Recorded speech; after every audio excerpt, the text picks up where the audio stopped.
नमस्कार दोस्तों, स्वागत है आप सभी का आपके अपने YouTube चैनल आज स्टडी ऑफिशियल पर।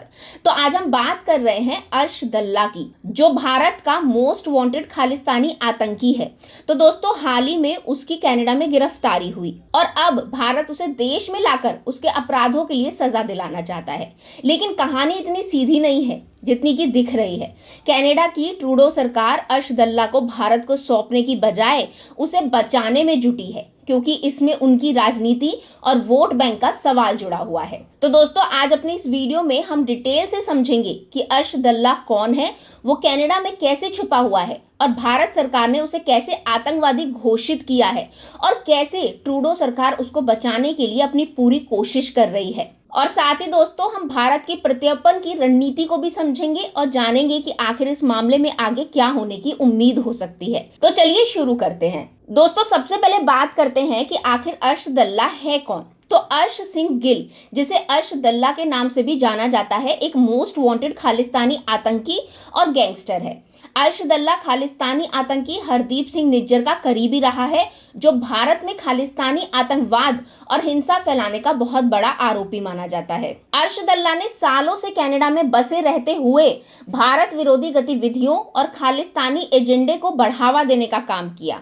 अर्श दल्ला पर भारत में हत्या के प्रयास, आतंकवादी वित्त पोषण और जबरन वसूली जैसे कई गंभीर आरोप लगे हुए हैं। आपको बता दूं कि साल 2023 में उसे आतंकवादी घोषित कर दिया गया था और इंटरपोल ने उसके खिलाफ रेड कॉर्नर नोटिस जारी किया था। अब यहाँ पे ये सवाल उठता है कि कनाडा की सरकार उसको बचाने में क्यों लगी है।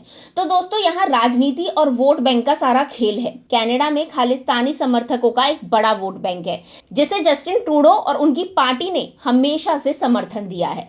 अब ट्रूडो सरकार को डर है कि अगर वो अर्श दल्ला को भारत को सौंप देती है तो ये वोट बैंक उनसे नाराज हो जाएगा, जिससे आगामी चुनावों में उन्हें नुकसान हो सकता है। इसी वजह से दोस्तों, ट्रूडो सरकार ने जब अर्श दल्ला को गिरफ्तार किया तो वह उसे छुपाने में जुट गई। कनाडा की अदालत में पेशी के दौरान ट्रूडो सरकार के वकील ने मांग की कि इस केस की कोई भी जानकारी सार्वजनिक ना की जाए और मीडिया कवरेज पर प्रतिबंध लगा दिया जाए। अब इससे साफ हो जाता है दोस्तों कि ट्रूडो सरकार किसी भी हाल में अर्श दल्ला को भारत को सौंपना नहीं चाहती। चलिए अब बात करते हैं भारत की रणनीति की। तो दोस्तों, भारत ने पहले भी कई बार अर्श दल्ला के प्रत्यर्पण की कोशिश की। जुलाई 2023 में भारत ने कनाडा से उसकी अस्थायी गिरफ्तारी का अनुरोध किया था, लेकिन उस समय ट्रूडो सरकार ने इसे अस्वीकार कर दिया। अब जबकि अर्श दल्ला कनाडा में गिरफ्तार हो चुका है, तो भारत ने एक बार फिर से उसके प्रत्यर्पण का प्रयास शुरू कर दिया है। भारतीय एजेंसियां इस बात की कोशिश में लगी हुई है कि अर्श दल्ला को जल्द से जल्द भारत लाया जाए, ताकि उसे उसके अपराधों की सजा दी जा सके। अब दोस्तों, भारत का कहना है कि अर्श दल्ला ने न केवल भारत में बल्कि कनाडा में भी कई गैर कानूनी गतिविधियों में हिस्सा लिया है और ऐसे में उसे भारत लाकर न्याय के कटघरे में खड़ा करना बहुत ज्यादा जरूरी है। चलिए अब बात करते हैं कि क्यों कनाडा ने इस मामले में मीडिया कवरेज पर रोक लगा दी। तो दोस्तों, कनाडा की ट्रूडो सरकार को ना अर्श दल्ला मामले की सच्चाई सामने आने का डर है। अगर दुनिया को इस मामले की जानकारी होती है तो ट्रूडो सरकार को अंतरराष्ट्रीय स्तर पर आलोचना का सामना करना पड़ सकता है। इसीलिए उन्होंने कनाडा की अदालत में इस केस पर मीडिया कवरेज बैन करने की मांग की और इसे 517 पब्लिकेशन एक्ट के तहत रोक दिया। अब दोस्तों, ये पूरा मामला ये क्लियर कर देता है कि ट्रूडो सरकार के पास खालिस्तानी समर्थकों का वोट बैंक बचाने के अलावा और कोई विकल्प नहीं है और यही वजह है कि अर्श दल्ला जैसे आतंकवादियों को वो छुपाने की कोशिश कर रहे हैं। अब यहाँ पे ये सवाल उठता है कि आगे क्या होगा। तो दोस्तों, अर्श दल्ला के प्रत्यर्पण को लेकर भारत की ओर से लगातार प्रयास जारी रहेंगे।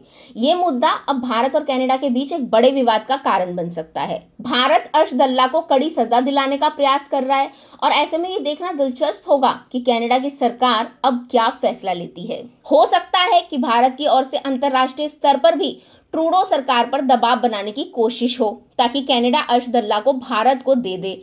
साथ ही दोस्तों, भारत की एजेंसियां अर्श दल्ला के भारत में मौजूद गैंग के खिलाफ भी कार्यवाही कर सकती है, जिससे उसकी जड़ें कमजोर की जा सके। तो दोस्तों, आज की वीडियो के लिए बस इतना ही। उम्मीद करती हूँ आपको ये वीडियो अच्छा लगा होगा। यदि आपके कोई सवाल या सुझाव है तो हमें कमेंट करके जरूर बताएं। इस वीडियो को लाइक करें, चैनल को सब्सक्राइब करें और बेल आइकन दबाएं, ताकि हमारे अगले वीडियो की नोटिफिकेशन आपको सबसे पहले मिल सके।